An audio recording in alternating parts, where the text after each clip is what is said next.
نحمده ونستعينه ونستغفره ونعوذ بالله من شرور أنفسنا ومن سيئات أعمالنا من يهده الله فلا مضل له ومن يضلل فلا هادي له وأشهد أن لا إله إلا الله وحده لا شريك له وأشهد أن محمدا عبده ورسوله أما بعد فإن خير الحديث كتاب الله وخير الهدي هدي محمد صلى الله عليه وسلم وشر الأمور محدثاتها وكل محدثة بدعة وكل بدعة ضلالة وكل ضلالة في النار.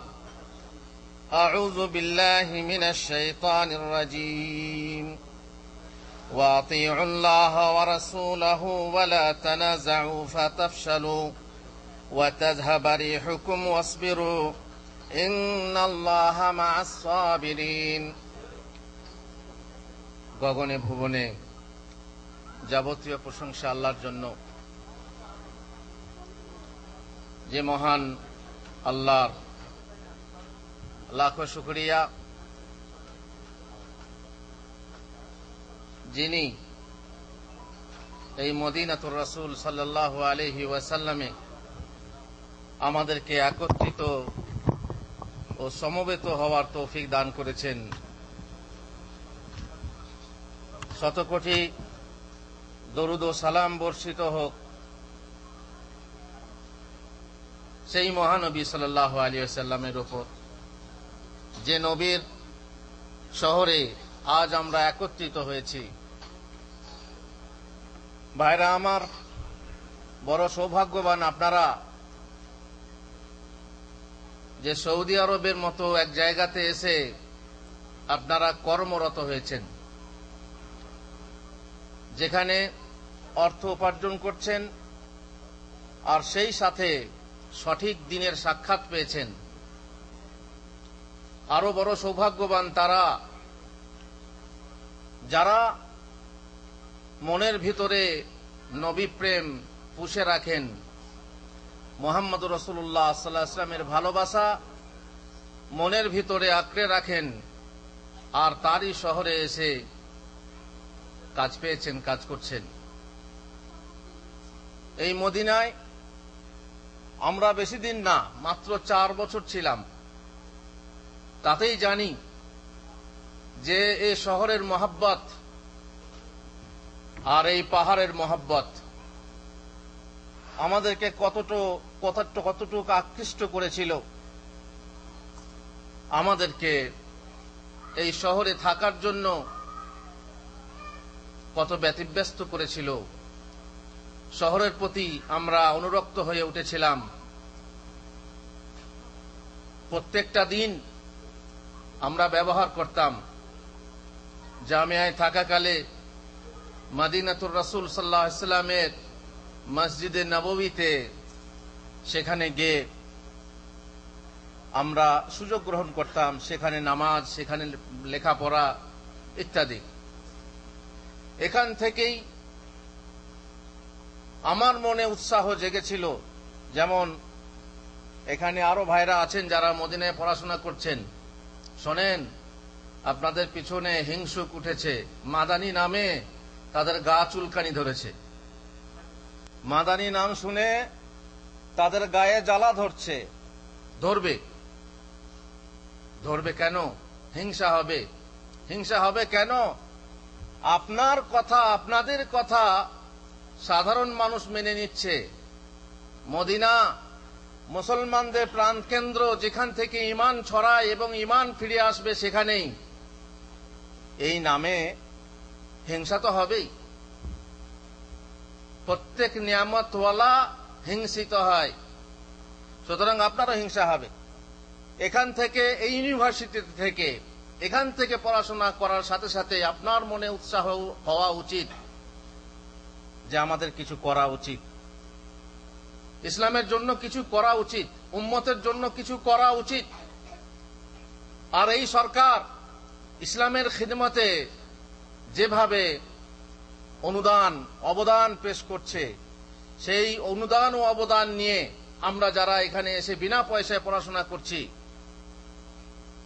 ইসলামের স্বার্থে, ইসলামের খাতিরে, তাদের অন্য কোনো উদ্দেশ্য নয়। সারা বিশ্বের ঈমান করলে তাদের কোনো লাভ হবে না, বরং তারা জান্নাতের পথ দেখাচ্ছে এবং সেই জান্নাতের পথ দেখানোতে যেন আমরাও শরীক হই। এখান থেকে উদ্যম, এখান থেকে আবেগ তৈরি হয়। মসজিদে নববীতে বসে একদিন উৎসাহিত হয়েছিলাম যে কিছু লিখতে হবে, কিছু করতে হবে। যদি আপনার ভিতরে কিছু থাকে তাহলে তা কিছু প্রকাশ করতে হবে। সেখান থেকেই আমরা শুরু করেছিলাম লেখালেখি। আজ পর্যন্ত লেখা চালিয়ে যায়। যারা ইসলাম দরদি, যাদের বুকে ইসলামের ব্যথা আছে, তারা উৎসাহিত করেন। আর লেখালেখি যে কোনোই আপনার প্রতিভা, যে কোনো প্রতিভাত ঘটে শুধুমাত্র উৎসাহ দানে। 5,000 টাকা দিলে, 10,000 টাকা দিলে আপনার তাতে প্রতিভাত ঘটে না, যতটা প্রতিভাত ঘটে উৎসাহ দিলে। হিংসুকরা হিংসা করে, তারা পিছনে গিয়ে আপনার সেই সুনামকে, সুযশকে, আপনার সুখ্যাতিকে নষ্ট করতে চায় এবং ছোট্ট একটা কথা বলে আপনাকে প্রদমিত করতে চায়। কিন্তু আপনি এমনও মানুষ আছেন যারা এই প্রতিভাত ঘটানোর জন্য উৎসাহ দান করেন, দোয়া দেন।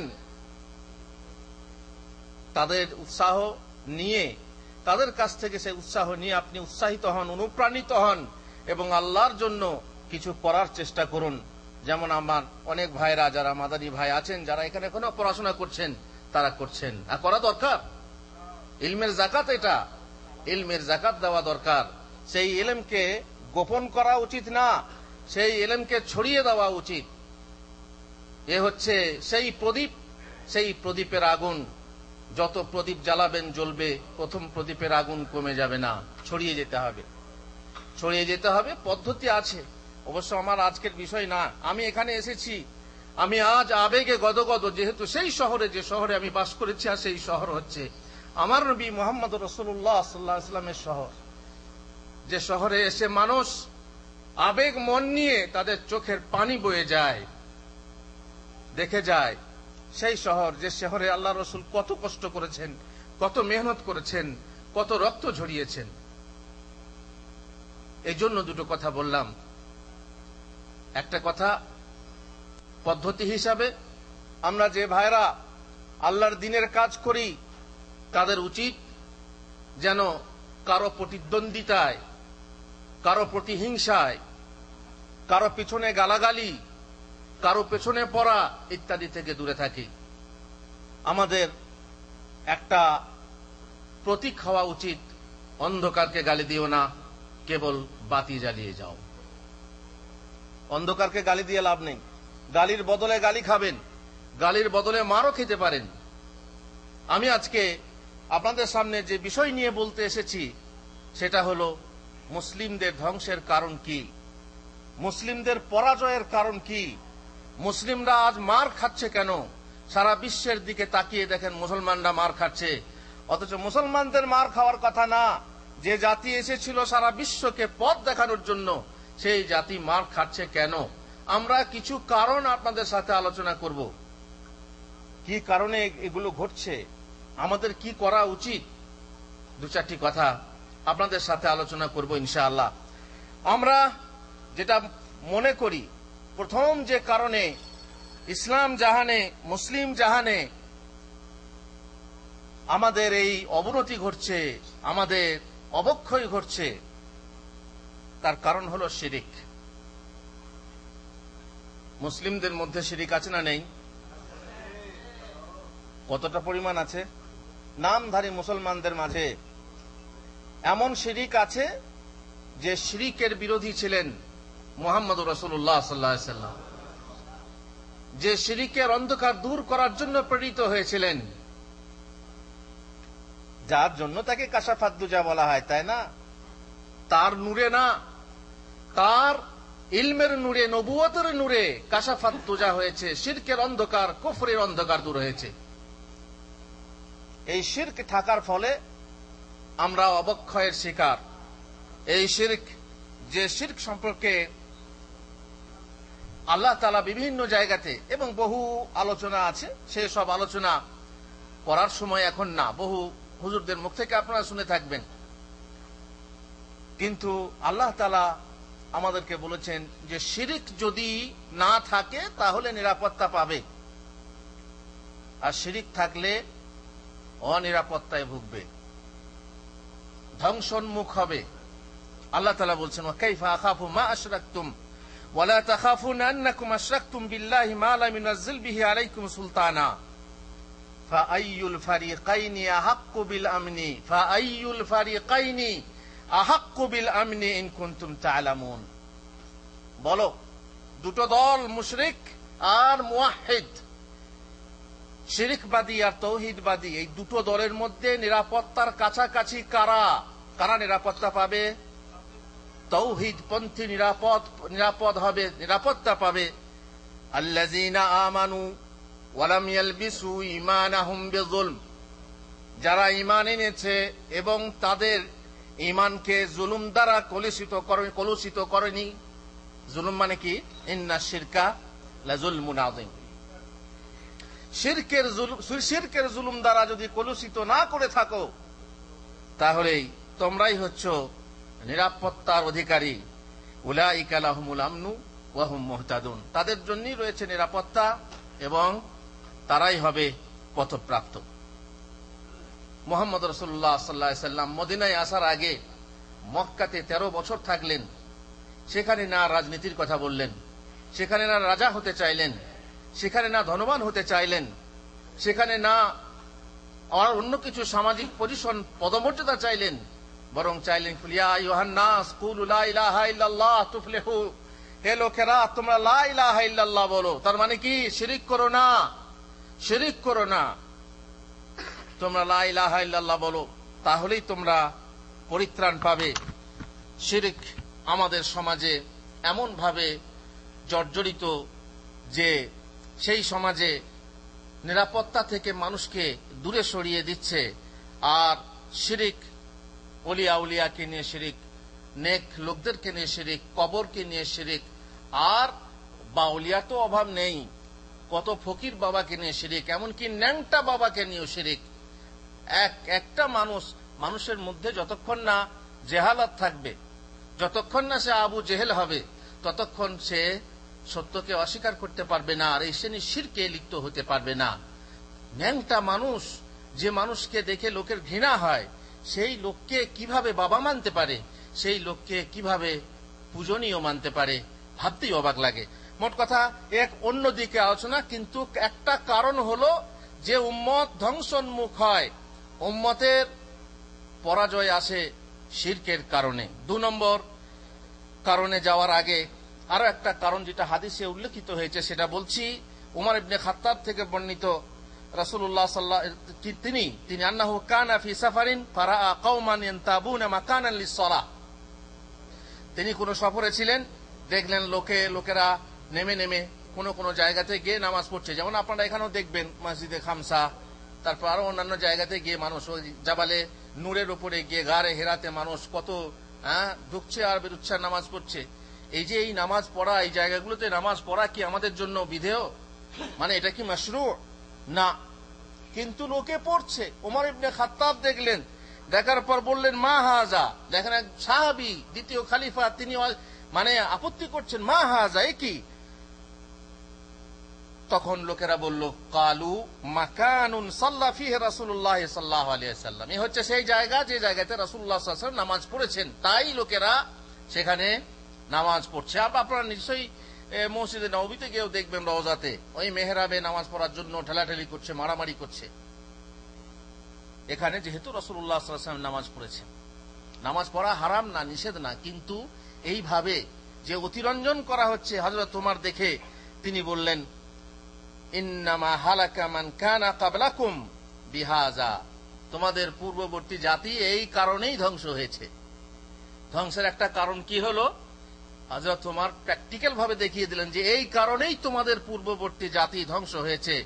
আন্নাহুম ইত্তাখাযু আসারা আমবিয়াইহিম মাসাজিদ, তারা তাদের নবীদের যে চিহ্ন ছিল, তাদের সেই জায়গা, স্মৃতির জায়গাগুলোকে তারা মসজিদ বানিয়ে নিয়েছিল, সিজদার জায়গা বানিয়ে নিয়েছিল। সুতরাং মান আদরাকাতহু সালাতু ফালিউসাল্লি ওয়া ইল্লা ফালিয়ামদি, সুতরাং যার নামাজের সময় হবে এই জায়গাতে এসে সে নামাজ পড়ো, আর না হয় সে যেন নামাজ পড়ার জন্য না থামে, সে যেন অতিক্রম করে যায়, পার হয়ে যায়।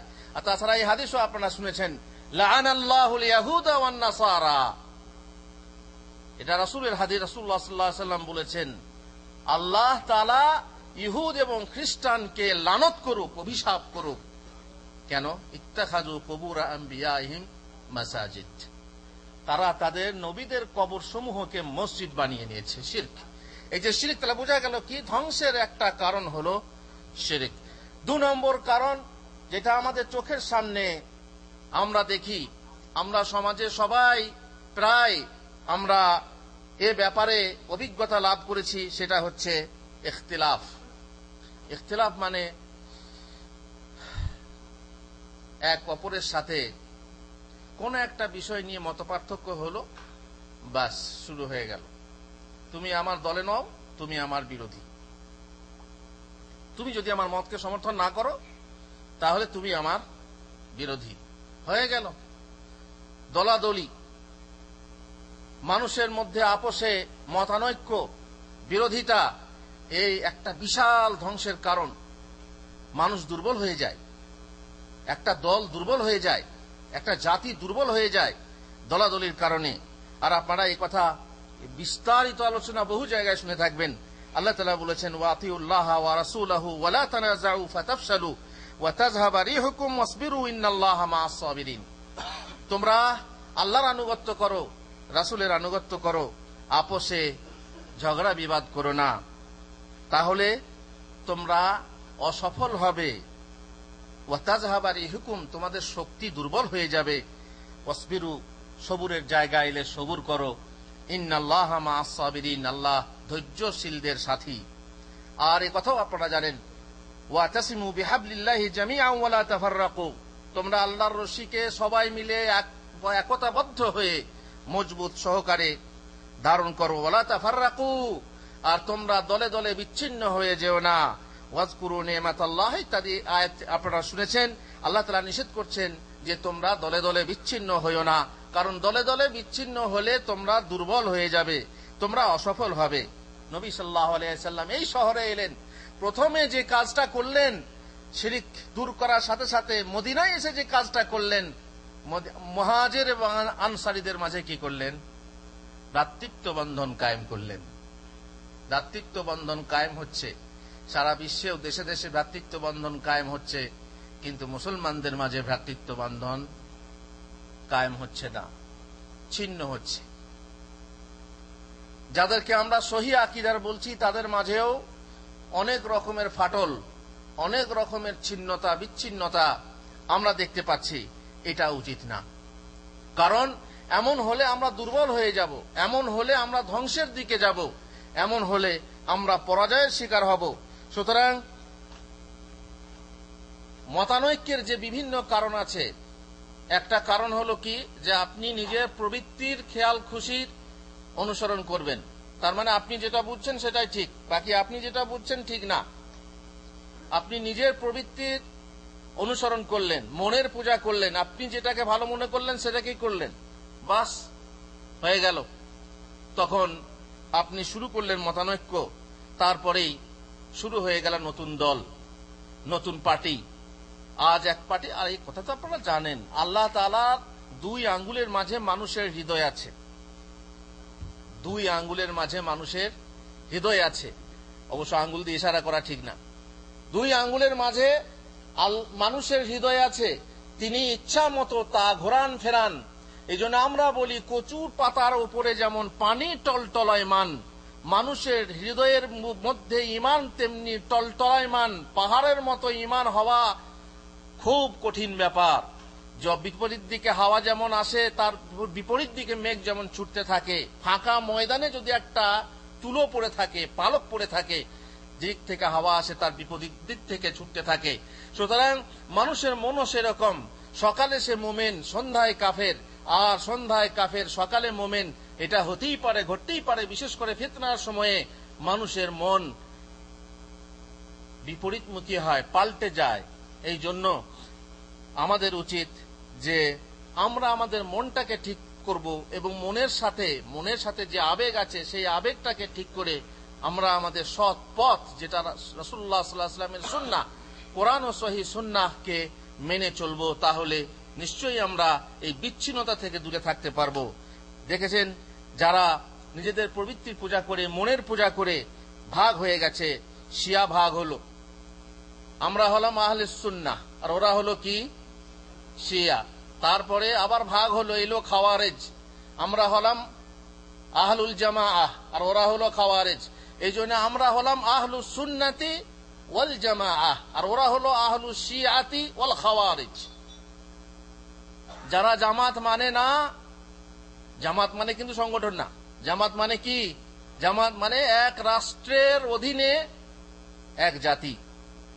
আহল জামাআহ, জামাআত সে হচ্ছে জামাতের অনুমত, যে খাওয়ারেজ না। তাহলে আমরা আহলুস সুন্নাহ ওয়াল জামাআহ, ওরা হচ্ছে আহলুস শিয়াহ ওয়াল খাওয়ারিজ। আর সুন্নাতের বিপরীত একটা শব্দ আছে বিদআহ, অতএব তারা হচ্ছে আহলুল বিদআহ, আমরা হচ্ছি আহলে সুন্নাহ। সুতরাং একতাবদ্ধ হয়ে আমরা যেন এই জিনিসটাকে গ্রহণ করতে পারি। খাওয়ারেজ এলো, সুফিবাদ এলো, তারপরে মযহাব নিয়ে কত ভাগ হলো, তারপরে জিহাদ ও সন্ত্রাস নিয়ে কত ভাগাভাগি হলো, তারপর রাজনীতি নিয়ে কত ভাগাভাগি হলো, কথা পশ্চিমী রাজনীতি নিয়ে ভাগাভাগি, তারপর হিংসা হিংসি, গদির লোভ, আরো কত কি, টাকা পয়সার লোভ নিয়ে ভাগাভাগি হলো এবং হতে চলেছে। উম্মাহ নানা রকম ভাবে এই বিচ্ছিন্নতা আমরা চোখে দর্শন করছি। সুতরাং বুঝতেই পারছেন, এটাও একটা ধ্বংসের কারণ, পরাজয়ের কারণ, যে আমরা বিচ্ছিন্ন হয়ে যাচ্ছি, এক অপর থেকে দূরে সরে যাচ্ছি। আর একটা ধ্বংসের কারণ, রাসূলুল্লাহ সাল্লাল্লাহু আলাইহি ওয়াসাল্লাম বলেছেন, উতরুকুনি মা তারাকতুকুম ফাইজা হাদ্দাসতুকুম ফাখুযু আন্নী ফাইন্নামা হালাকা মান কানা ক্বাবলাকুম।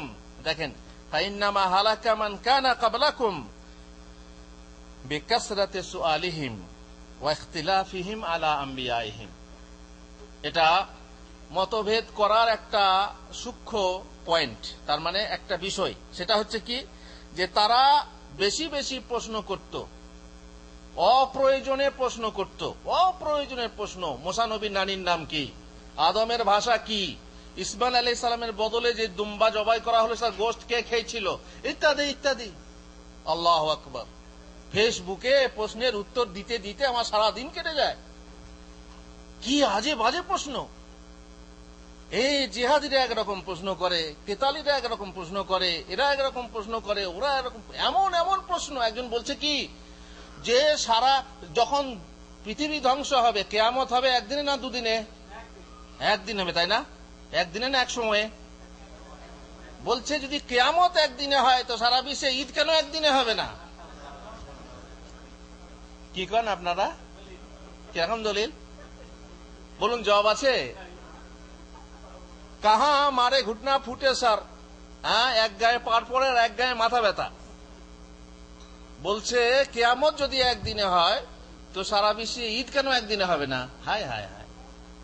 এই যে এগুলো কারা করে জানেন? ধানাই পানাই, এগুলো ধানাই পানাই করা। কারা করে জানেন? যাদের দলিল থাকে না।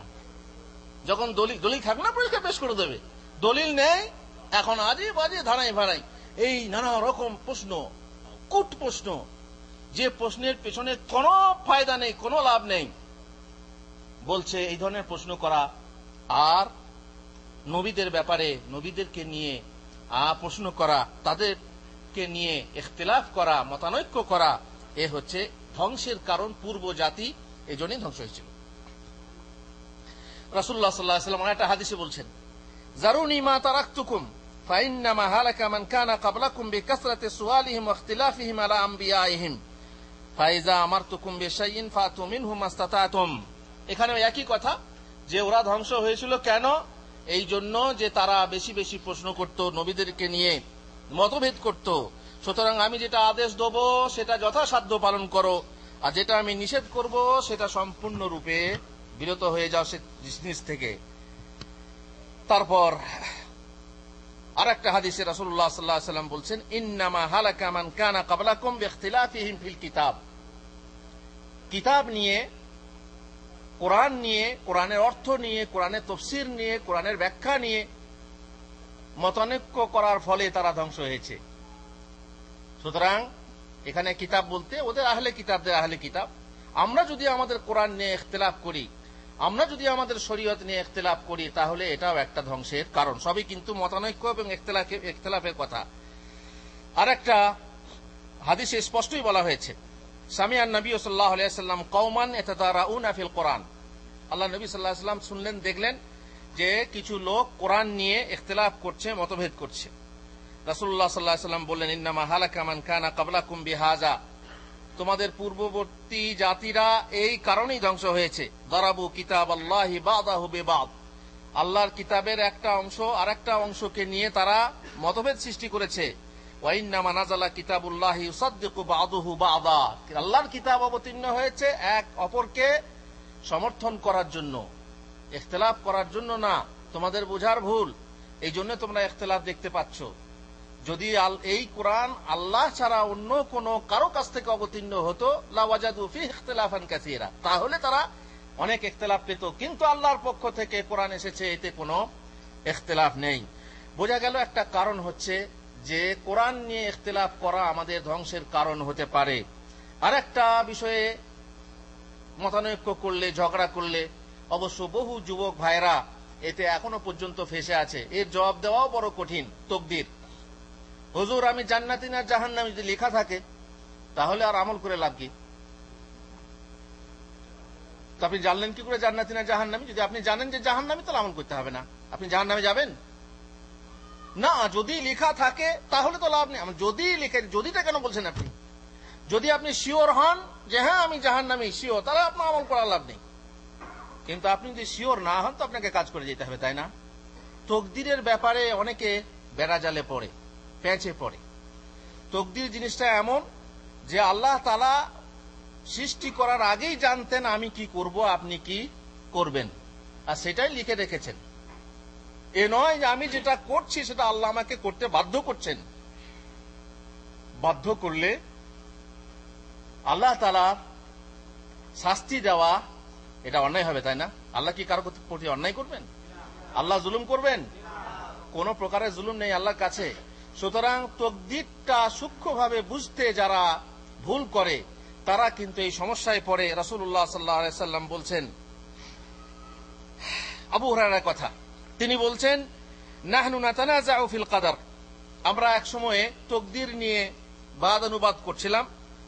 ফাগাযিবা হাত্তা ইহমাররা ওয়াজহু, তিনি রাগান্বিত হলেন এবং তার চেহারা লাল হয়ে গেল। তারপর হাত্তা কাআন্নামা ফুকিয়া ফি ওয়াজনাতাইহি রুম্মান, যেন তার দুই গন্ডে বেদানার দানা ছড়িয়ে দেওয়া হয়েছে, তার মানে লাল হয়ে গেছে।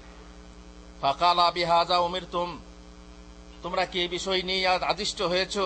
আম বিহাযা উরসিলতু ইলাইকুম, আমি কি এই জন্যই তোমাদের মাঝে প্রেরিত হয়েছি? ইন্নামা হালাকা মান কানা ক্বাবলাকুম, তোমাদের পূর্বে যে জাতি ছিল সে জাতি ধ্বংস হয়েছে। হিনা তানাযাউ ফি হাযাল আমর, যখন তারা তকদির নিয়ে বাদানুবাদ, তর্ক বিতর্ক করেছিল। সুতরাং আমরা এখান থেকে বুঝতে পারি যে তকদির নিয়ে যদি আমরা বাদানুবাদ করি, তর্ক বিতর্ক করি, তাহলে এটাও একটা ধ্বংসের কারণ।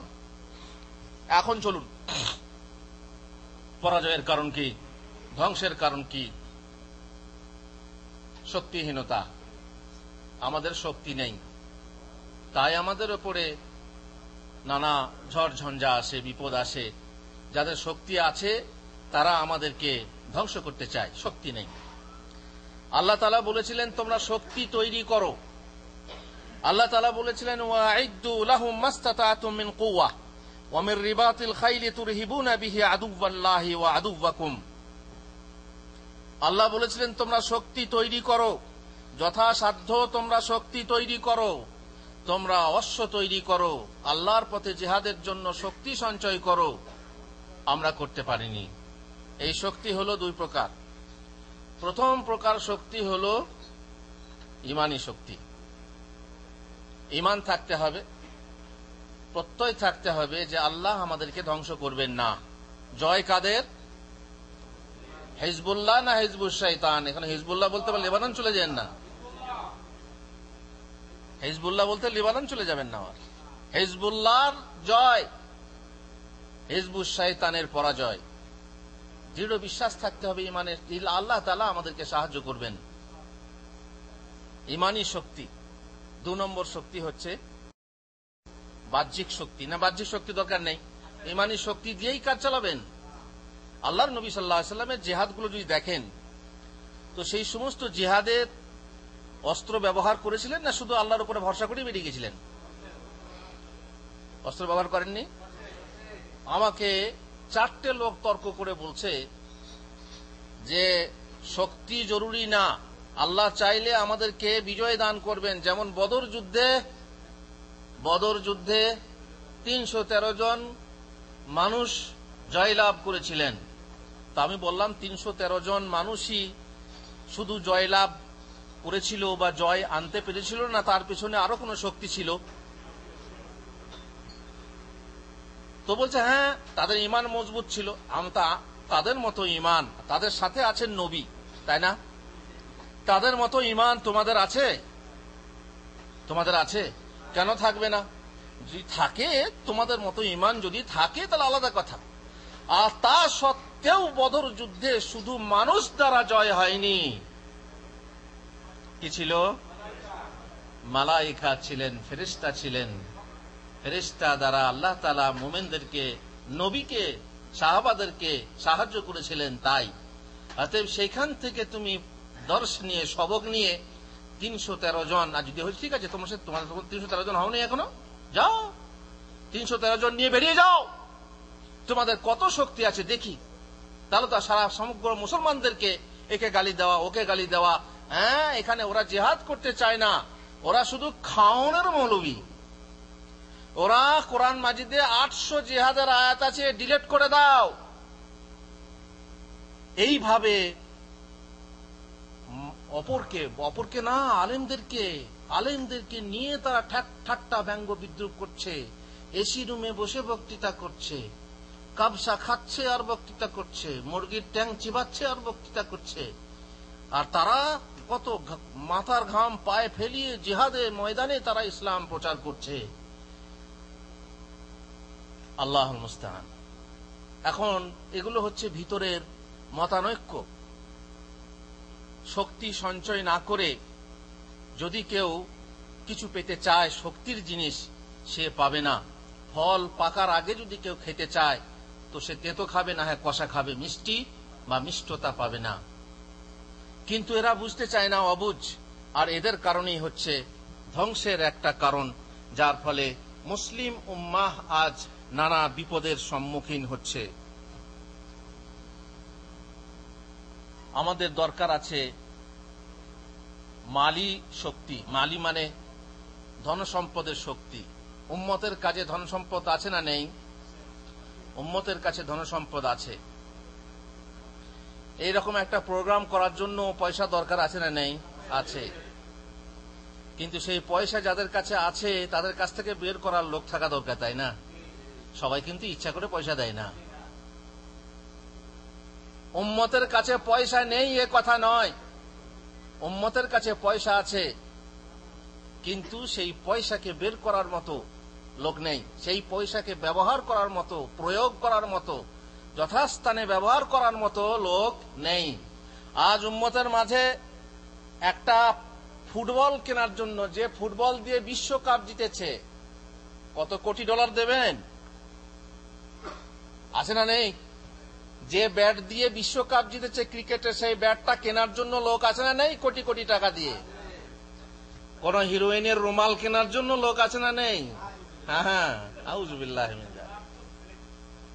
টাকা নেই কে বলছে? টাকা আছে, কিন্তু ওই টাকাকে সঠিক জায়গায় প্রয়োগ করার মানুষ নেই। অতএব আমরা বলবো না যে আমরা অর্থনৈতিকভাবে দুর্বল, আমাদের আছে, কিন্তু আরো যে দিকে দুর্বল সেদিকে দুর্বল। আর সেই দিকে সবল না হওয়ার ফলে আমরা বলছি যে ভাই, যতক্ষণ না জিহাদের শর্ত পূর্ণ হয়েছে ততক্ষণ জিহাদ জিহাদ করে চিল্লাইও না।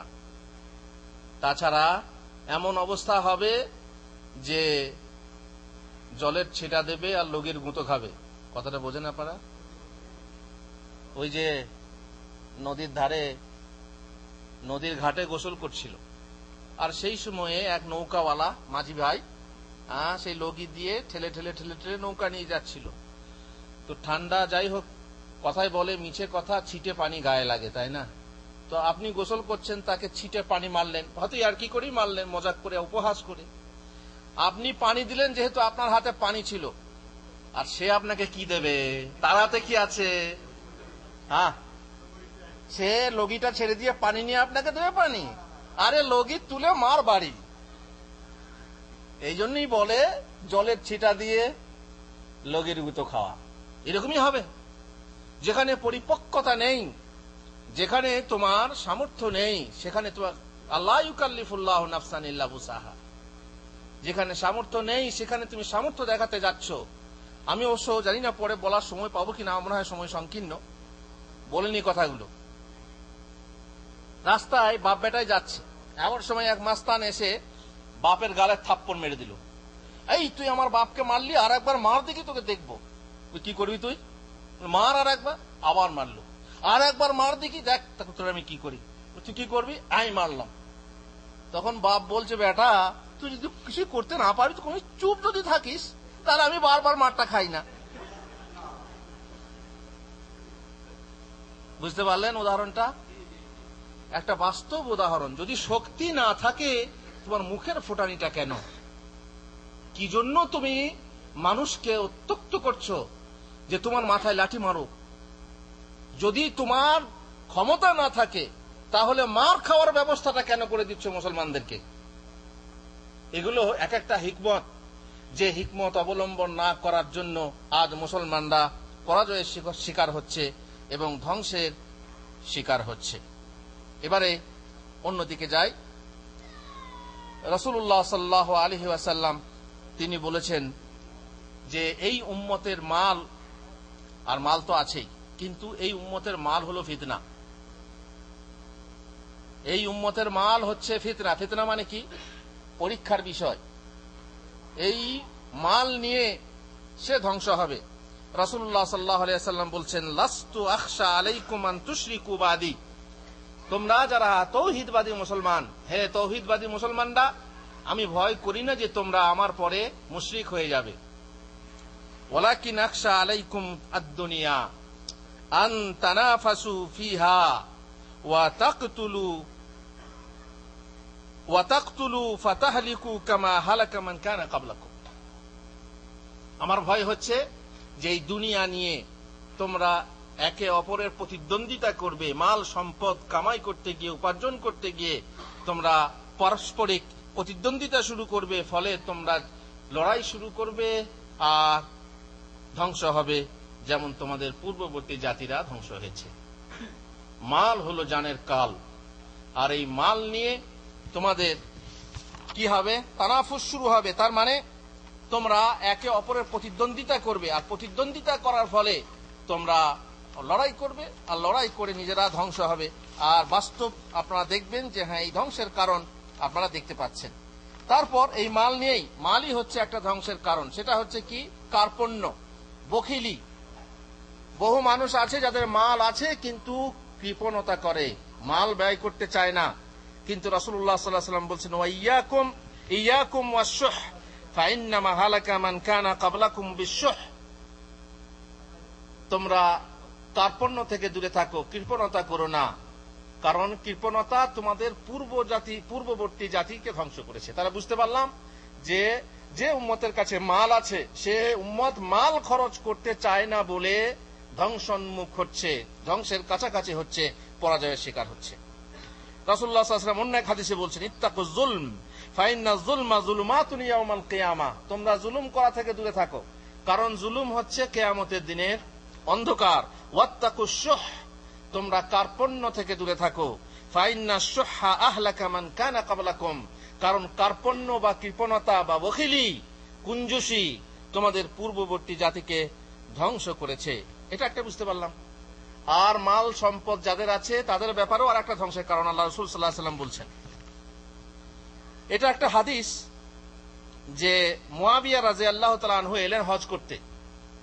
তারপরে তিনি মদিনায় এসে মদিনায় মিম্বরে চড়ে তারপরে এক গোছা চুল নিলেন, নকল চুল। ওটা কি বলে মেয়েরা যে ব্যবহার করে, পরচুলা, টেসেল বা অন্য কিছু বলে, অতিরিক্ত যেটা চুল থাকে সেই চুল হাতে নিয়ে এক সুরতির কাছ থেকে বা এক কি বলে পাহারাদারের কাছ থেকে নিয়ে, পুলিশের কাছ থেকে নিয়ে বললেন, ইয়া আহলাল মদিনা, এই মদিনাবাসী, আইনা উলামাউকুম, তোমাদের ওলামা কোথায়? দেখছেন ওলামার দায়িত্ব কি? যদি কোনো অস্বাভাবিক জিনিস, শরীয়ত বিরোধী জিনিস প্রকাশ পায় তো তার জন্য দায়ী হলো কারা? ওলামারা। ওলামা থাকতে তুমি গ্রামের ইমাম হওয়া সত্ত্বেও তোমার গ্রামে এই হচ্ছে কেন, তার জন্য দায়ী তুমি। তোমার সমাজে এটা ঘটছে কেন, অথচ তুমি সেখানে আছো। ওলামাদের দায়িত্ব। আইনা উলামাউকুম। সামি'তু রাসূলুল্লাহ সাল্লাল্লাহু আলাইহি ওয়াসাল্লাম, আমি রাসূলুল্লাহ সাল্লাল্লাহু আলাইহি ওয়াসাল্লামকে শুনেছি, ইয়ানহা আন মিসলি হাযা, এর থেকে নিষেধ করেছেন। কিসের থেকে? এই যে এই চুল থেকে। ইন্নামা হালাকাত বানু ইসরাইল হিনা ইত্তাখাযাহা নিসাউহুম, বানু ইসরাইল তখনই ধ্বংস হলো যখন তাদের মেয়েরা এই জিনিসটা ব্যবহার করতে লাগলো, নকল চুল ব্যবহার করতে লাগলো। আজ শুধু নকল চুলই, আজকে নকল নখও বেরিয়েছে, তাই না? নকল চোখ বেরিয়েছে, নকল আরো কিছু বেরিয়েছে, সবই তো নকল। ক্যামেরার সামনে যে দেখেন সবই নকল। এত কিছু নকল, এই নকলের জন্য, অতিরিক্ত বিলাসিতার জন্য, মহিলাদের অতিরিক্ত বিলাসিতা হচ্ছে ধ্বংসের কারণ। এটা রাসূলুল্লাহ সাল্লাল্লাহু আলাইহি ওয়াসাল্লামের হাদিসে আমরা বুঝতে পারলাম যে যাদের বেশি মাল আছে তারা মাল খরচ করবে, কিন্তু অতিরিক্ত বিলাসিতা করে এমন কাজে মাল ব্যয় করবে না যে যাতে মালের ক্ষতি তো হয়, বরং আরো অন্য ক্ষতি আছে যেগুলো মহিলার দ্বারাতে ফিতনা ইত্যাদি।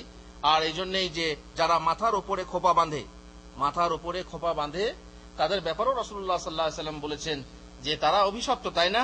অতএব এই বিলাসিতার কারণেও শুধু এই হচ্ছে মাল সম্পৃক্ত বলে ধ্বংসের এক একটা কারণ আপনাদের কাছে উল্লেখ করা হলো।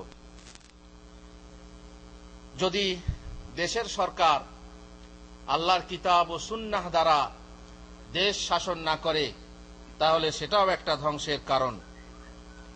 একটা হাদিস রাসূলুল্লাহ সাল্লাল্লাহু আলাইহি ওয়াসাল্লাম বলেছেন, খামসুম বিখামস, পাঁচটির বিনিময়ে পাঁচটি। কিলা ইয়া রাসূলুল্লাহ মা খামসুন বিখামস, পাঁচটির বিনিময়ে পাঁচটি কি? বললেন, মা নাকাদা কওমুল আহদ ইল্লা সাল্লাতা আলাইহিম আদুওয়াহুম, যখনই কোন জাতি অঙ্গীকার ভঙ্গ করবে, চুক্তি ভঙ্গ করবে, তখন তাদের উপরে তাদের শত্রুদেরকে আধিপত্য দেওয়া হবে।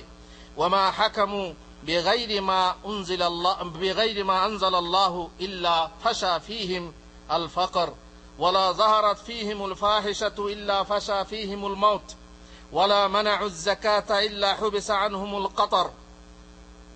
একটা যে পাঁচটা যে কারণ বলা হলো, যে পাঁচটার বিনিময়ে পাঁচটা, তার মধ্যে দ্বিতীয় হলো যখনই কোন রাষ্ট্র, কোন দেশ আল্লাহর আইন ছাড়া অন্য আইন দিয়ে বিচার ব্যবস্থা রাখবে বা দেশ শাসন করবে, তাদের মাঝেই আসবে দারিদ্র্য। আর যখনই অশ্লীলতা ব্যাপক হবে তাদের মাঝেই আসবে মৃত্যু। আর অন্য বর্ণনায় আছে যে এমন রোগ আসবে যে রোগ তাদের বাপ দাদাদের জন্মে ছিল না, আগে ছিল না, নতুন নতুন রোগ আসছে। আর আমরা সেটা বাস্তব রূপে দেখতে পাচ্ছি। রাসূলুল্লাহ সাল্লাল্লাহু আলাইহি ওয়াসাল্লাম যে ভবিষ্যৎবাণী করে গেছেন, অবশ্য আল্লাহর নবী ভবিষ্যৎ জানতেন না, গায়েবের খবর জানতেন না, কিন্তু তিনি আল্লাহর কাছ থেকে জেনে, আল্লাহ রহি মারফত জেনে তিনি বলে গেছেন, আর তা আমাদের সামনে সত্য রূপে প্রকাশ পাচ্ছে। যাক, এখন আমি এই হাদিসটা বিস্তারিত, বহু লম্বা হাদিস বলতে যাচ্ছি না। আমরা এখান থেকে শুধু আমাদের বিষয়টা নিলাম, সেটা হচ্ছে কি, যে আল্লাহর আইন ছাড়া যদি অন্য আইন দ্বারা, মানব রচিত আইন দ্বারা, মন গড়া আইন দ্বারা বিচার ব্যবস্থা রাখা হয়, দেশ শাসন করা হয়, সেটাও একটা জাতির ধ্বংসের কারণ। বিচার ব্যবস্থার একটা সামান্য বা বিশেষ একটা দিক, সেটা হচ্ছে কি, বিচার করলে পরে ন্যায় বিচার করতে হবে। যদি ন্যায় বিচার না করেন, বিচারে যদি ৭-৫ করেন, বড় লোকের জন্য বিচার আলাদা, গরিব মানুষের জন্য বিচার আলাদা, নেতা নেত্রীর জন্য বিচার আলাদা, সাধারণ মানুষের জন্য বিচার আলাদা। তাহলে কি এটাও একটা ধ্বংসের কারণ? সেটা হাদিস বলা হয়েছে, মাখজুমি এক মহিলা যখন চুরিতে ধরা পড়ে, রাসূলুল্লাহ সাল্লাল্লাহু আলাইহি ওয়াসাল্লাম ফয়সালা দেন যে তার হাত কাটা যাবে। এ ব্যাপারে একজন উচ্চ বংশীয়া মহিলা, তার হাত কাটা যাবে, এটা তো কঠিন ব্যাপার। তো আল্লাহ রাসূল সাল্লাল্লাহু আলাইহি ওয়াসাল্লামের কাছে সুপারিশ করা হোক, শাস্তি হোক, কিন্তু হাতটা যেন না কাটা যায়, কারণ হাত কাটা গেলে তার জীবনটাই বরবাদ। যে দেখবে সেই বলবে এ চোর ছিল। সুতরাং কে বলবে? তখন সাহাবারা পরামর্শ করলেন যে উসামা বিন যায়েদ ছাড়া এত বড় দুঃসাহসিকতা কেউ করতে পারবে না যে আল্লাহ রসুলের সামনে ব্যাপারে কথা বলতে পারবে। সুতরাং উসামা বিন যায়েদ রাসূলুল্লাহ সাল্লাল্লাহু আলাইহি ওয়াসাল্লামের কাছে গেলেন, গিয়ে বললেন, ইয়া রাসূলুল্লাহ, এই মহিলাকে অন্য শাস্তি দেওয়া হোক, তার হাত কাটা যেন না হোক। রাসূলুল্লাহ সাল্লাল্লাহু আলাইহি ওয়াসাল্লাম বললেন, আতাশফাউ ফি হাদ্দিন মিন হুদুদিল্লাহ ইয়া উসামা, উসামা তুমি আল্লাহর নির্ধারিত হাদ, এক দণ্ডবিধির ব্যাপারে সুপারিশ করতে এসেছো? আল্লাহর কসম শোনো, লাউ আন্না ফাতিমাতা বিনত মুহাম্মদ সারাকাত, যদি ফাতেমা মুহাম্মদুর রাসূলুল্লাহ সাল্লাল্লাহু আলাইহি ওয়াসাল্লামের মেয়ে, তার কন্যা ফাতেমা যদি চুরি করতো, আমি তার হাত কেটে ফেলতাম। তারপরে রাসূলুল্লাহ সাল্লাল্লাহু আলাইহি ওয়াসাল্লাম কি বললেন যে পূর্ববর্তী জাতি এই কারণেই ধ্বংস হয়েছে যে তাদের মধ্যে যখন কেউ ভদ্র লোকে চুরি করত ছেড়ে দিত, আর যখন অভদ্র ছোট লোক নিজ গরিব মানুষে চুরি করত, যাদের বংশ পরিচয় নেই তারা চুরি করত, তখন তাদের উপরে হদ জারি করত। তাহলে বোঝা গেল বিচারে এইভাবে দু চোখে বিচার করা, দুইভাবে বিচার করা, এটাও একটা ধ্বংসের কারণ। আর একটা ধ্বংসের কারণ বলছি আপনাদেরকে, আল্লাহর আনুগত্য ত্যাগ করা এবং পাপাচারে লিপ্ত হওয়া। এটা একটা সাধারণ ব্যাপার, এটা ব্যাপক একটা বিষয়। আল্লাহর আনুগত্য না করলে আপনি ধ্বংসোন্মুখ হবেন দুনিয়াতে এবং আখেরাতে। রাসূলের আনুগত্য না করলে আপনি ধ্বংসোন্মুখ হবেন দুনিয়াতে এবং আখেরাতে। এ ব্যাপারেও আপনার হাদিস কোরআন থেকে বহু কিছু আছে, বলার সময় নেই। আর একটা ধ্বংসের কারণ বলছি, সৎ কাজের আদেশ ত্যাগ করা, মন্দ কাজে বাধা ত্যাগ করা, এটাও একটা ধ্বংসের কারণ। কারণ অন্যায় যে করে আর অন্যায় যে সহে, তব ঘৃণা তারে যেন তৃণ সমদহে। আপনি অন্যায় দেখে চুপ থাকবেন, নিশ্চয়ই আপনার সমাজে আপনার অন্যায় ঘটছে, আপনি চুপ থাকবেন, মুছে তা দিয়ে বলবেন, আরে যে কাঠ খাবে সে আঙ্গার হাঁকবে, আমার কি দরকার আছে? চাচা আপন জান বাঁচা, বলুন, যে কাঠ খাবে সে আঙ্গার একা হাঁকবে নাকি আপনাকেও আঙ্গার হাঁকাবে? আপনি দেখছেন, আপনি একজন দায়িত্বশীল অফিসার কিংবা নেতা, আপনি দেখছেন আপনার সমাজে এই কাজগুলো ঘটছে, ইচ্ছা করলে বাধা দিতে পারেন, কিন্তু বাধা দিচ্ছেন না। আপনি বলছেন যে কাঠ খাবে সে আঙ্গার হাঁকবে, সে তো হাঁকবেই, কিন্তু আপনাকেও হাগিয়ে ছাড়বে। তার কারণ এতে আপনি যে দায়িত্বশীল, দায়িত্ব আপনি পালন করছেন না। আলা কুল্লুকুম রাইন ওয়া কুল্লুকুম মাসউলুন আন রাইয়াতে, প্রত্যেক উম্মতের প্রত্যেককে দায়িত্বশীল। আপনি শুনে অবাক যাবেন, কিছুদিন আগে প্রচার মাধ্যমগুলোতে প্রচার হলো যে কোন জায়গাতে যেমন ইফটিজিং হয়, ইফটিজিং হলে কোন যুবক এসে যুবককে শাস্তি দিতে চায়, তখন এই তোর মানা বুন্ডে, এটা বলে না। আচ্ছা, এই ক্ষেত্রে মানুষের প্রশংসা পায় সে যে ইফটিজিং এর প্রতিবাদ করে, কিন্তু প্রশংসা পায় না সে যে একজন প্রেমিক প্রেমিকাকে দেখে সমুদ্র সৈকতে, নদীর ধারে, জঙ্গলে, ঝোপে ঝাড়ে কিংবা কোনো পার্কে জড়াজড়ি করে ধরে বসে আছে। আপনি বলতে যান, তখন কি বলবে? তুই আমার অভিভাবক নাকি? তুই আমার বাপ না? কে তুই? আমার বাপ না দোলা ভাই, আমাকে বলতে এসছিস? তার মানে ওখানে সে প্রশংসা পেল, আর এখানে কেন? এটা হচ্ছে বৈধ, দেশের আইনে এটা বৈধ, এই জন্য সে প্রশংসা পায় না। বলে কি? স্বঘোষিত অভিভাবক। এটা প্রচার মাধ্যমের ভাষা, বলছে স্বঘোষিত অভিভাবক। তুমি বলার কে হে? ওরা যা করছে করুক। আপনি বুকে হাত দিয়ে বলেন, প্রত্যেকটা মুসলমান বুকে হাত দিয়ে বলেন, আপনি স্বঘোষিত অভিভাবক কি না? আপনি স্বঘোষিত অভিভাবক। স্বঘোষিত মানে কি? নিজে নিজেই অভিভাবক মানে বলে না, গা মানে না আপনি মোড়ল, কেউ মানে না নিজে মোড়ল বেনে বসে আছে, তাই বলে না। তুমি কি বা আপনি কি নিজে অভিভাবক, কেউ মানলো আর না মানলো, নাকি আপনি আল্লাহর পক্ষ থেকে ঘোষিত অভিভাবক? ওয়াল মুমিনুনা ওয়াল মুমিনাতু আউলিয়াউ বা'দুহুম লিবা'দ, আউলিয়াউ বা'দুহুম লিবা'দ। তার মানে মুমিনরা একে অপরের কি অভিভাবক। মুমিনরা একে অপরের অভিভাবক। আমি আপনার অভিভাবক, আপনি আমার অভিভাবক। এটা আল্লাহর পক্ষ থেকে ঘোষণা করা হয়েছে, আমি স্বঘোষিত নই, আল্লাহর পক্ষ থেকে আমি অভিভাবক। এক মুমিন অপর মুমিনের জন্য আয়না স্বরূপ।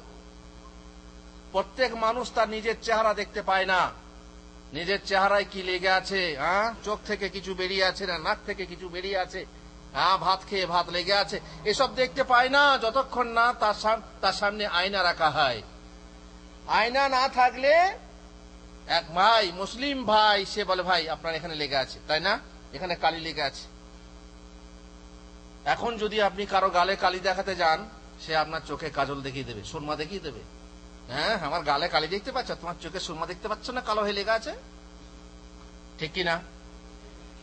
আমরা এক অপরের জন্য অভিভাবক। সুতরাং সমাজে যে কোনো অন্যায় হবে আমরা প্রতিবাদ করব, পারলে হাত দিয়ে। ইযা রাআ মিনকুম মুনকারান ফালিয়ুগাইয়িরহু বিয়াদিহি ফাইন লাম ইয়াস্তাতি ফাবিলিসানিহি। তাহলে আমরা জবান দিয়ে, মুখ দিয়ে বলবো ভাই এই কাজটা করো, এই কাজটা করো না। যদি না করি তাহলে আমরা তৃণসম আমাদেরকে মানে দহন করা হবে। যেমন ঘাস, তৃণ মানে ঘাস, ঘাসের উপরে পা দিয়ে যেমন মানুষ যায়, আর সেই ঘাস যেমন লাঞ্ছিত পদদলিত হয়, আমরা জাতি, মুসলিম জাতি সেই রকম হব যদি আমরা অন্যায় দেখে অন্যায়ের প্রতিবাদ না করি। রাসূলুল্লাহ সাল্লাল্লাহু আলাইহি ওয়াসাল্লাম সুন্দর একটা উদাহরণ দিয়েছেন, আপনারা সবাই জানেন, খালি স্মরণ করিয়ে দিই। বলছেন যদি আপনি অন্যায় দেখে চুপ থাকেন, তাহলে তার উদাহরণ হলো এমন: একটি 2 তল বিশিষ্ট জলজাহাজ নদীতে যাচ্ছিল।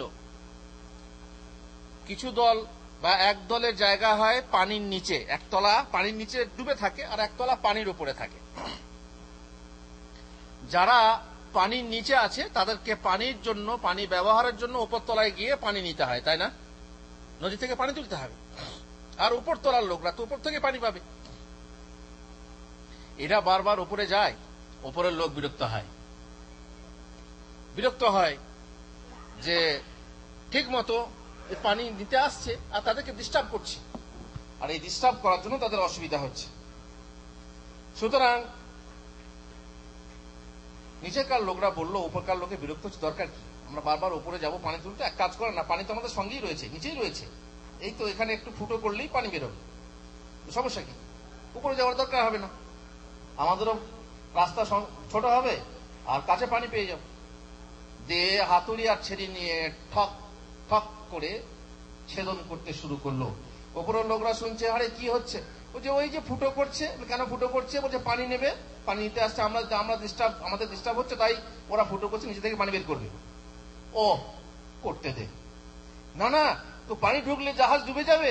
আরে ডুবলে ওরাই ডুববে, ওরাই মরবে, আমাদের কি হবে?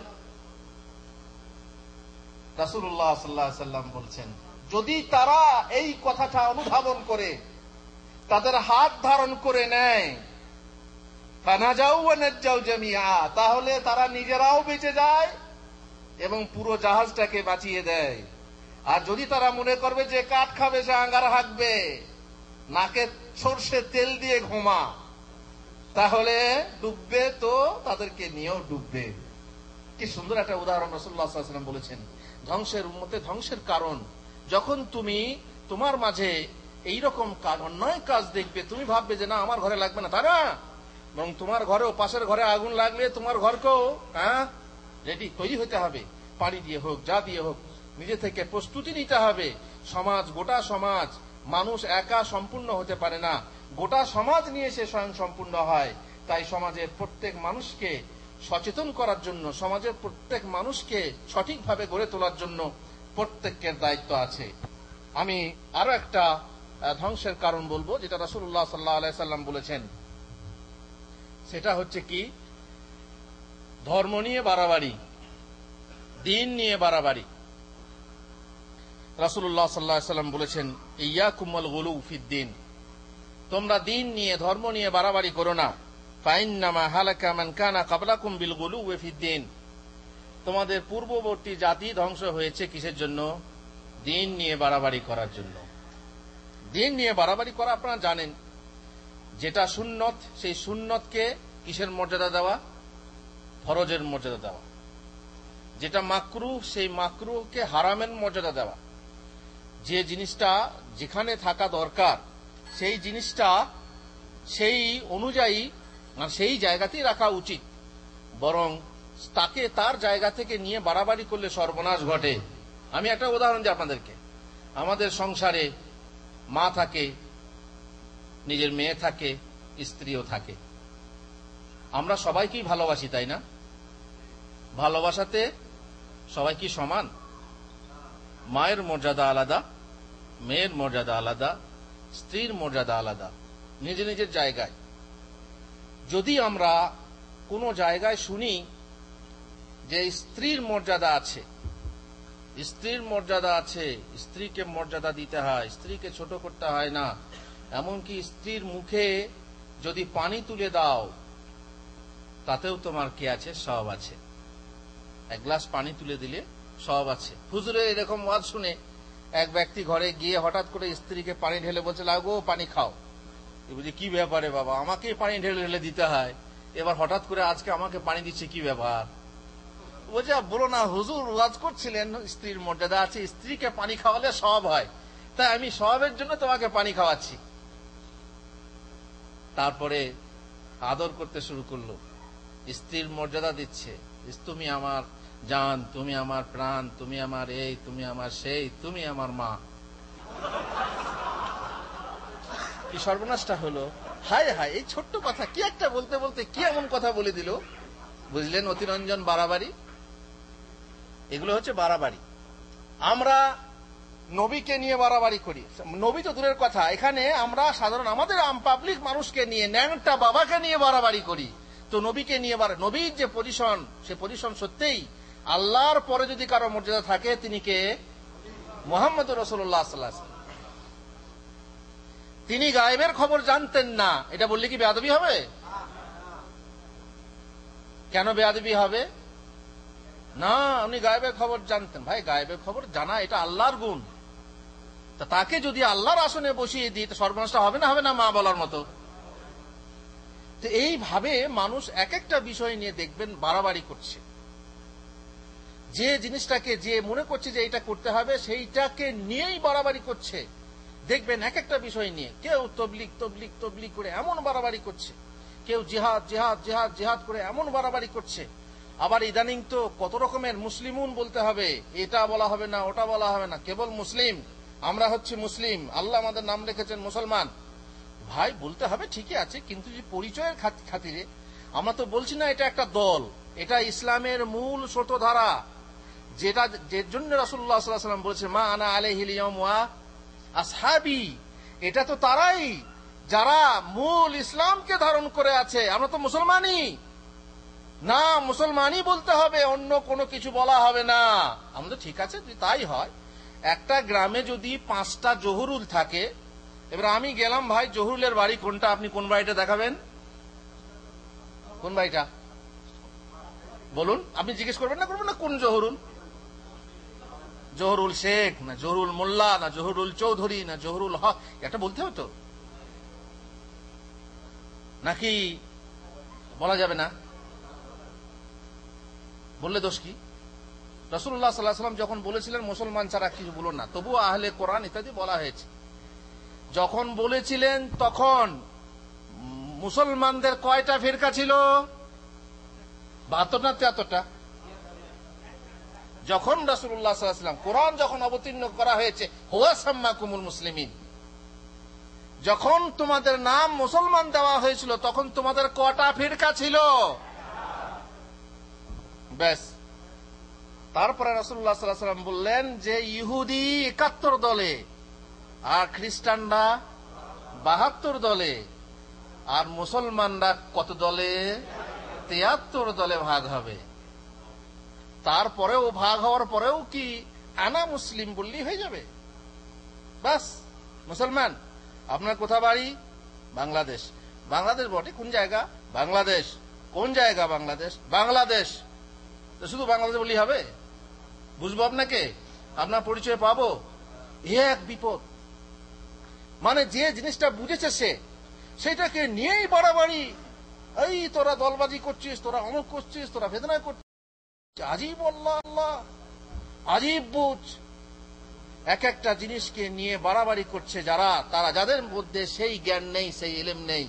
এর জন্য এটাও হচ্ছে একটা আপনার পরাজয়ের বিষয় এবং ধ্বংসের কারণ। এবার আপনার শেষ কথা, ঠিক আছে, আরেকটা কারণ বলবো। সেটা হচ্ছে কি, যে রাসূলুল্লাহ সাল্লাল্লাহু আলাইহি ওয়াসাল্লাম একটা হাদিস শুনিয়ে দিই। সেটা হচ্ছে ইন্নামা হালাকা মান কানা ক্বাবলাকুম বিতাশদীদ শাদ্দাদু আলা আনফুসিহিম ফাশাদ্দাদাল্লাহু আলাইহিম। তোমাদের পূর্ববর্তী জাতিরা এই বাড়াবাড়ি করার জন্য ধ্বংস হয়েছে। সুতরাং তারা নিজেদের উপরে কঠিনতা এনেছিল, ফলে তারা নিজেরাই কঠিনতায় পড়েছে। ধ্বংসের একটা কারণ সেটা হচ্ছে কি, এই আবেগময় যুবকদের আবেগের শিকার হওয়া এবং প্রয়োজনে হিকমত অবলম্বন না করা, ধৈর্যশীল না হওয়া এবং খারেজিদের মানহাজ এখতিয়ার করা। এ ব্যাপারেও কোরআন ও হাদিসে বহু হাওয়ালা আছে, বহু কথা আছে। সবুর করার উপরে, ধৈর্য ধরার উপরে, হিকমত অবলম্বন করার উপরে বহু কথা আছে। কিন্তু আমাদের সে সময় নেই যে সে কথাগুলো বিস্তারিত আলোচনা করব। আমরা এখানে খালি বলবো যে ধৈর্য ধারণ করতে হবে। আমরা এমন এক যুগে এসেছি, ধৈর্য ধারণের যুগ। আর এ কথা আপনারা শুনেছেন যে এই যুগে ঈমান ধরে রাখা আপনার হাতের মুঠোতে আঙ্গার ধরে রাখা, আগুনের অঙ্গার ধরে রাখার মতো। আর আমরা আমাদের মধ্যে সেই ব্যক্তি যে ঈমানকে ধরে রাখতে পারবে, তারা 50 জন শহীদের সওয়াব পাবে। 50 জন, শুধু 50 জন না, শহীদ। আর শহীদ জিজ্ঞেস করা হলো, রাসূলুল্লাহ সেই শহীদ আমাদের না তাদের? রাসূলুল্লাহ সাল্লাল্লাহু আলাইহি ওয়াসাল্লাম বললেন, তোমাদের মধ্যে যে শহীদ 50 জন শহীদের মর্যাদা পাবে তারা, যারা আমার পরবর্তীতে আসছে। কঠিন যুগ। এই যুগে ঈমান রাখা কঠিন। কেন? সাহাবাদের যুগে ঈমান রাখা সহজ ছিল। সাহাবাদের যুগে ঈমান রাখা সহজ ছিল। বর্তমান যুগে কঠিন কেন? আপনারা নিশ্চয়ই দেখছেন আর নিশ্চয়ই জানছেন, আপনার সারাদিনের যে সময়গুলো থাকে, সেই সময়গুলোর মাঝে কতগুলো সময় আপনি ব্যয় করেন প্রচার মাধ্যমে, কতক্ষণ আপনার চোখ পড়ে থাকে টিভিতে, কতক্ষণ আপনার চোখ পড়ে থাকে ইন্টারনেটে। আর সেই ইন্টারনেট থেকে আপনি কি পান? আপনারা জানেন, মানুষ শুনে যে জ্ঞান অর্জন করে সেটা হচ্ছে মাত্র 10%, আর দেখে যে জ্ঞান অর্জন করে সেটা কয় পার্সেন্ট? 90%। এই জন্য মানুষ পড়াশোনা করে, টিভি দেখে, ইন্টারনেট দেখে, বা আরো যা দেখার জিনিস তা দেখে, আর যা দেখার জিনিস তা দেখে না। বরং লাহুম আয়ুনুন লা ইউবসিরুনা বিহা, চোখ আছে কিন্তু দেখে, কিন্তু দেখার জিনিস দেখে না। নোংরা জিনিস দেখে, খারাপ জিনিস দেখে। আর চারিদিকে ভ্রষ্টকারী ফিতনা তার ঈমানকে লুফে নেওয়ার জন্য, কচুর পাতার উপরে যেমন পানি থাকে, বাতাস দিলেই গড়িয়ে যায়, সেই অবস্থা আমাদের ঈমানের। তখন এই যুগে ঈমানকে ধরে রাখা, এই যুগে একজন ভালো মুমিন হওয়া, প্রকৃত মুমিন হওয়া নিশ্চয়ই বিশাল মর্যাদা, যার ফলে সেই মর্যাদা লাভ করবে যা 50 জন শহীদের মর্যাদা হয়। সুতরাং ধৈর্যের যুগ, এ যুগে ধৈর্য ধরতে হবে। ধৈর্যের চেয়ে বড় কিছু দেওয়া হয়নি। বান্দাকে সব থেকে বড় উপহার দেওয়া হয়েছে ধৈর্য। রাসূলুল্লাহ সাল্লাল্লাহু আলাইহি সাল্লাম বলেছেন, ইন্না সাঈদা লিমান জুন্নিবাল ফিতান, সে হচ্ছে সুখী মানুষ, সে হচ্ছে সৌভাগ্যবান মানুষ যাকে ফিতনা থেকে দূরে রাখা হয়েছে। ফিতনা আপনারা কাকে বলে জানেন? ফিতনা, রাজনৈতিক ফিতনা বলুন, দিনের ফিতনা বলুন, কত রকমের ফিতনা দেশে, নারীর ফিতনা বলুন, মালের ফিতনা বলুন, বহু রকমের ফিতনা আছে। এই ফিতনা থেকে যে বাঁচতে পারবে সেই হচ্ছে সৌভাগ্যবান। রাসূলুল্লাহ সাল্লাল্লাহু আলাইহি ওয়াসাল্লামের সার্টিফিকেট, আন্নাস সাঈদ লিমান জুন্নিবাল ফিতান, ইন্নাস সাঈদ লিমান জুন্নিবাল ফিতান ওয়ালিমান ইবতুলিয়া ফাসাবারা ফাওয়াহা। যে ফিতনা থেকে বাঁচলো, ফিতনা থেকে দূরে থাকলো, সত্যিই সে হচ্ছে সৌভাগ্যবান, এবং সে যার কাছে কোনো বিপদ এলো, আপদ এলো এবং তাতে ধৈর্য ধারণ করলো। ভাইজান, আমি আপনাদেরকে ফিতনার সম্পর্কে বলার আগে যে কথাটা আমি বলতে যাচ্ছিলাম, যে যুবকদেরকে আবেগ থেকে দূরে থাকতে হবে। আবেগ খবরদার ব্যবহার করবেন না, আবেগ থাকা ভালো। মুসলমানদের দুরবস্থা থেকে আপনার রক্ত টকবক করে ফুটবে, এটা ফোটা ভালো, কিন্তু সেই রক্ত অন্যায়ভাবে ক্ষয় হবে, অন্যায়ভাবে গড়িয়ে যাবে, অন্যায়ভাবে ক্ষরণ হবে, এটা ভালো না। আপনার গাড়ি 5 লক্ষ 10 লক্ষ টাকা দাম হোক, এ গাড়ির 500 স্পিড থাকা ভালো, কিন্তু সেই গাড়িকে আপনি 500 স্পিডে চালাবেন আর সে গাড়ি ব্রেক আপনি রাখেননি, ব্রেক নেই, এটা ভালো না। সে গাড়ি নিয়ে আপনি অ্যাক্সিডেন্ট করবেন এবং নিজে মরবেন, অপরকেও মারবেন। ব্রেক থাকতে হবে। আপনার যে আবেগ আছে, আপনার মনের ভিতরে যে আবেগ আছে, সেই আবেগের জন্য, ইসলামের জন্য, ইসলাম আবেগের কারণে ইসলামের জন্য আপনার জান প্রাণ দিতে আপনি চাইবেন, কিন্তু না ব্রেক। আপনি আপনার গাড়িতে ব্রেক রাখুন। এই ব্রেক কিসের হবে? কোরআন ও সহিহ হাদিসের ব্রেক। যেখানে কোরআন ও সহিহ হাদিস বলছে ব্রেক করো, সেখানে ব্রেক করতে হবে। আর ব্রেক ফেল করলেই সর্বনাশ হবে। ব্রেক ধরার আপনারা উদাহরণ সবাই জানেন। রাসূল সাল্লাল্লাহু আলাইহি ওয়াসাল্লামের ইন্তেকাল হলো, আবার অনেকে বলে রাসূল সাল্লাল্লাহু আলাইহি ওয়াসাল্লাম ইন্তেকাল করেছেন, বলা হবে না। তিনি মারা গেছেন কথাটা বলা হবে না, বেয়াদবি হবে, গুস্তাখি হবে। বলতে হবে পর্দা নিয়েছেন, কারণ রাসূল বেঁচে আছেন। তো বেঁচে আছেন, তারা দাফন করলেন কেন? আল্লাহ বলেছেন তুমি মাইয়েত। আবু বকর এলেন, তার বাড়ি থেকে এসে রাসূলের মুখ থেকে চাদর সরিয়ে চুম্বন দিলেন, বললেন ইন্নাকা মাইয়েত। তিনি যে তুমি আলাইয়া রাসূল আল্লাহ, আপনি মারা গেছেন, আপনি ডবল মৃত্যু নিশ্চয়ই গ্রহণ করবেন না। মারা যাওয়া তারা বলতে পারেন, আমাদের বলা দোষ কি? যাই হোক, রাসূলুল্লাহ সাল্লাল্লাহু আলাইহি ওয়াসাল্লাম ইন্তেকাল করলেন। এই কথা সাহাবারা সহ্য করতে পারছিলেন না। একজন প্রিয়তম মানুষ তিনি আমাদের মাঝ থেকে চলে যাবেন। বিশেষ করে আবেগময় সাহাবী হযরত উমর রাদিয়াল্লাহু তাআলা আনহু বলছেন, যে বলবে রাসূলুল্লাহ মারা গেছে আমি তার গর্দান উড়িয়ে দেব। খবরদার বলবে না রাসূল মারা গেছেন। তিনি বিশ্বাস করেন না রাসূল মারা গেছেন। এটা একটা আবেগ, যে আবেগ তিনি সব সময় ব্যবহার করতেন, চাবুক আর তলোয়ার। ইয়া রাসূলুল্লাহ দানি আদরিবু হাযাল মুনাফিক, ইয়া রাসূলুল্লাহ আমাকে অনুমতি দেন, দেখেন অনুমতি চাই, অনুমতি দেন, এই মুনাফিকের গর্দান আমি উড়িয়ে দিই। সব সময় এইভাবে তিনি অনুমতি চাইতেন। সেই উমর যখন বললেন, যে বলবে রাসূলুল্লাহ মারা গেছেন তার গর্দান উড়িয়ে দেব, এই আবেগের মুখে, এই আবেগের কাছে ব্রেক পড়ল কি? কোরআনের একটা আয়াত আবু বকর পড়ে শুনিয়ে দিলেন। উমর বলছেন, যেন মনে হলো এই আয়াত এখনই অবতীর্ণ হলো। বাস শেষ। আবেগের যে জোশ ছিল, আবেগের যে বেগ ছিল, আবেগের যে গতি ছিল, আবেগের যে ঝড় ছিল, একদম ঠান্ডা পানি হয়ে গেল, হাওয়া হয়ে গেল। এরকম উচিত প্রত্যেক মানুষের, প্রত্যেক যুবকের। আবেগ থাকা ভালো, কিন্তু আবেগের ব্রেক থাকা দরকার। মানসিক পরাজয়ের শিকার মুসলমানরা, আরো কথা আছে ইনশাআল্লাহ, পরবর্তীতে আপনাদেরকে শোনাবো, আপনারা নেটে দেখতে পাবেন ইনশাআল্লাহ, যে আমরা কি কি কারণে ধ্বংস হতে পারি, কি কি কারণে আমাদের পরাজয় আসে।